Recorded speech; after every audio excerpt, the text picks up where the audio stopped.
escuchar ahora situaciones, temas que ponen el vello de punta. Tenemos a Javier Sierra con nosotros, que con más de 20 años de investigación, algún que otro tema que pone el vello de punta habrás investigado. Bueno, algunos sí. ¿Alguno que otro? Sí, sí. Antes mencionabas las caras de Belmez. Por y ejemplo. la verdad que sigue sorprendiendo, incluso a fecha de hoy, después de que hayan pasado pues muchos años, casi 40, desde que aparecieron las primeras caras, que todavía puedan discernirse formas en el cemento de esa cocina pequeña, doméstica que hay en Belmez de la Moraleda, en Jaén. Y sabes que ahora con las inundaciones Sí. parece que se están destruyendo. Bueno, destruyendo la casa, pero no las caras, ¿no? Sí, bueno, las caras han sufrido un proceso de deterioro desde que murió María Gómez Cámara, que era la dueña, la propietaria de las casas, a la que todos los investigadores que han investigado el caso han vinculado a la aparición de las caras, no porque ella las pintara, sino porque de alguna manera su cerebro, esa es la teoría, digamos, más aceptada,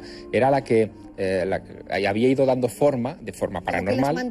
Como que las mantenía vivas, efectivamente. Su cerebro, ¿no? Sí, quizá... Desaparece ella y se van como apagando, ¿no? Sí, quizá lo más sorprendente que ha ocurrido en estos últimos años es que un equipo de investigación logró identificar algunas de esas caras con miembros de la familia de María Gómez Cámara que habían muerto en circunstancias muy dramáticas durante la Guerra Civil Española.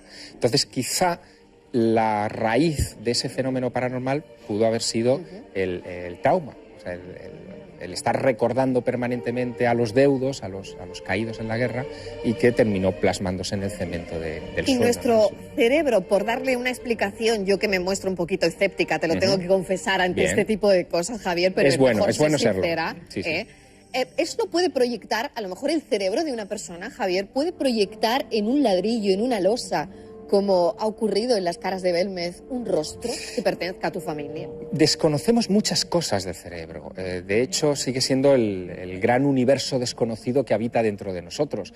El cerebro humano es capaz de hacer, por ejemplo, que ante una circunstancia dramática, y esto lo vemos muchas veces en partes de accidente de tráfico, cuando un coche vuelca y se queda, por ejemplo, una persona querida dentro, hay personas que, sin tener mucha fuerza muscular, son capaces de levantar el coche y ayudar a esa persona a salir del vehículo.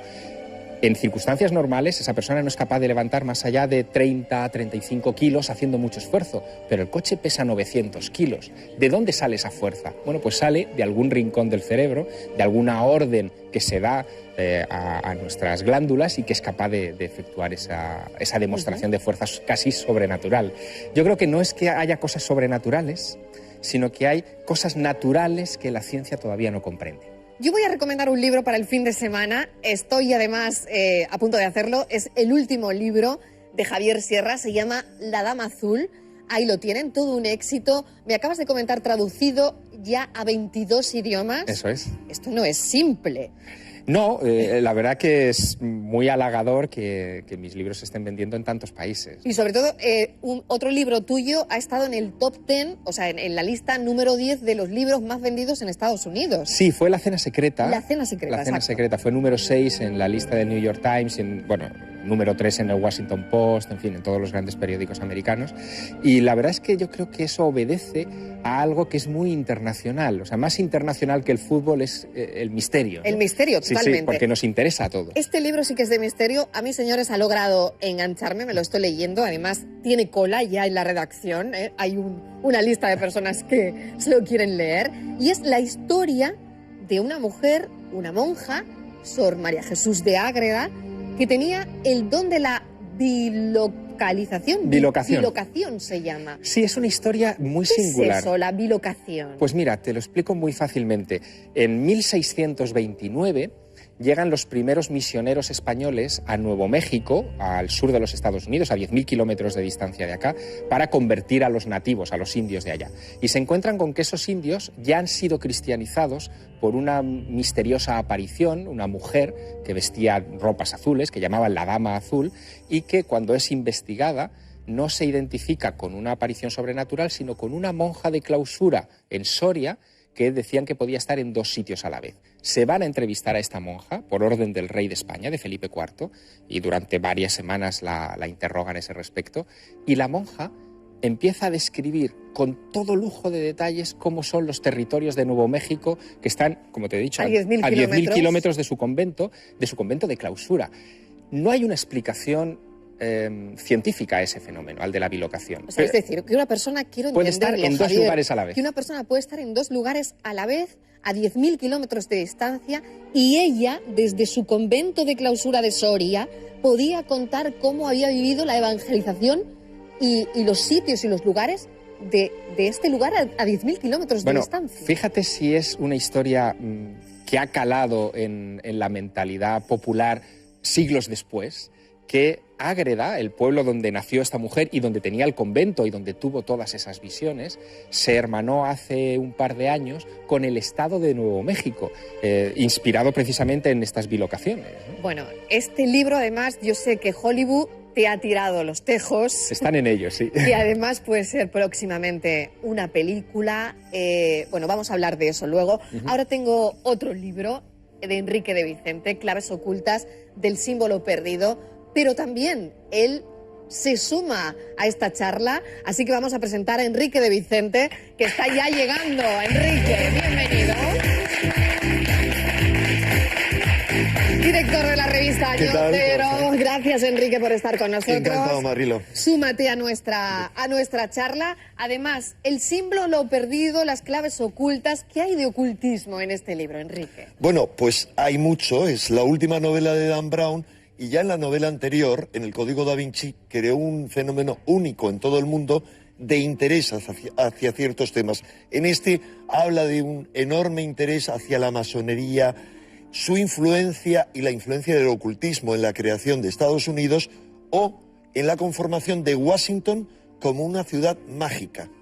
Bueno, fíjate, perdona, que hablabais esta mañana en el programa, bueno, lo hemos estado viendo según veníamos para acá, de la Constitución de Cádiz de 1812. 1812. Bueno, pues en la Constitución de Cádiz tuvieron un papel preponderante, magnífico, muchos masones. Ajá. Es decir, que no es un tema que se nos vaya de actualidad, que sea lejano, que sea solo de Estados Unidos, sino que incluso en las ideas liberales o en la fundación de la moderna Europa, los masones han tenido muchísimo que ver. Absolutamente, en todo, incluso en la fundación de Andalucía. O sea, claro. Blas Infante era masón, entre otras cosas. Bueno, hablemos de premoniciones. Año 2012, por lo menos es lo que hay ahora mismo en este halo de misterio que hemos creado. Año 2012, premoniciones, como por ejemplo grandes catástrofes. Yo esto me llama la atención y lo digo también con cierto escepticismo, porque nunca pasan cosas buenas, son todas malas. ¿Por qué las premoniciones son siempre de que se acaba el mundo y no justo lo contrario? A ver. Bueno, en el caso del símbolo perdido y también de mi libro de Claves ocultas del símbolo perdido, hacemos mención a la creencia catastrofista en torno al año 2012, diciendo que es incorrecta, que realmente lo que ocurre es que tanto el calendario maya como otra serie de profecías de muchas tradiciones hablan de que esta época es una época de grandes cambios, pero para mejor, no para peor. Es decir, la explicación que dan, no ahora, que vienen dando hace mucho tiempo, acerca de que va a ser una época de trastornos, es porque se junta una máxima actividad solar de la historia, junto con otra serie de fenómenos cósmicos que lo que hacen es alterar el campo magnético de la Tierra y provocar mayores cambios climáticos, terremotos, ojalá no erupciones volcánicas, pero al final la conclusión de todo ello es una renovación del mundo y la posibilidad de un cambio en la humanidad, de un salto evolutivo. Y si hay gente que lo sabe o que hay esa premonición, ¿podemos no es una premonición ¿podemos cambiar la exactamente. historia? No lo sé, Javier. ¿Se intenta desde las premoniciones cambiar algo? Bueno, yo distinguiría entre premoniciones y profecías, ¿no? En el caso 2012 estaríamos hablando más de un fenómeno profético, sí, de un anuncio, en este caso basado en el calendario maya, que es un calendario cíclico de 5.100 y pico años, que se renueva cada ese ciclo, ¿no? Pero fíjate, yo creo que las profecías, igual que las de Nostradamus, que fueron interpretadas hace poco en el año 1999 como que también iba a ser el fin del mundo, las de San Malaquías que hablan de que, por ejemplo, Benedicto XVI es el último papa, que después de él viene el fin del mundo, las profecías de Fátima, de las apariciones de Fátima, todo esto yo creo que debe ser interpretado como si fueran las señales de tráfico en una carretera que advierten que viene una curva peligrosa. Si tú levantas el pie del acelerador y eres prudente, pasarás la curva sin ninguna complicación. Si no haces caso a la señal, evidentemente puede pasar lo Te la que indica la... pegarás. Exacto, Claro, lo que además- indica la profecía. Además hay un Es concepto muy equívoco. probable que te la pegues. Claro. Bueno, dólmenes de Antequera me llaman mucho la atención. Otro lugar de campos magnéticos Otro muy lugar, interesante. claro, de grandes campos magnéticos que además así ha sido investigado, ¿no? Porque Lo tenemos realmente, ahí al lado. desde la más remota antigüedad, y no solamente Antequera, sino en Andalucía, hay un montón de monumentos megalíticos que, dos cosas, están perfectamente orientados con respecto a las estrellas, o sea, conocían la astronomía a fondo y disponían así los monumentos, y segundo, lo hacían en puntos especiales. Los dólmenes eran de alguna manera como agujas de acupuntura sobre el cuerpo de la Tierra para reconducir las energías de la Tierra. Hoy mismo, por ejemplo, justo hoy, en los dólmenes de Antequera se celebra una fiesta, digamos, bueno, una excursión científica para demostrar cómo está orientado con exactitud hacia el equinoccio de primavera. Estamos a punto de entrar en primavera. Sí, claro. Justo en el equinoccio de primavera es cuando el Sol sale por el este geográfico.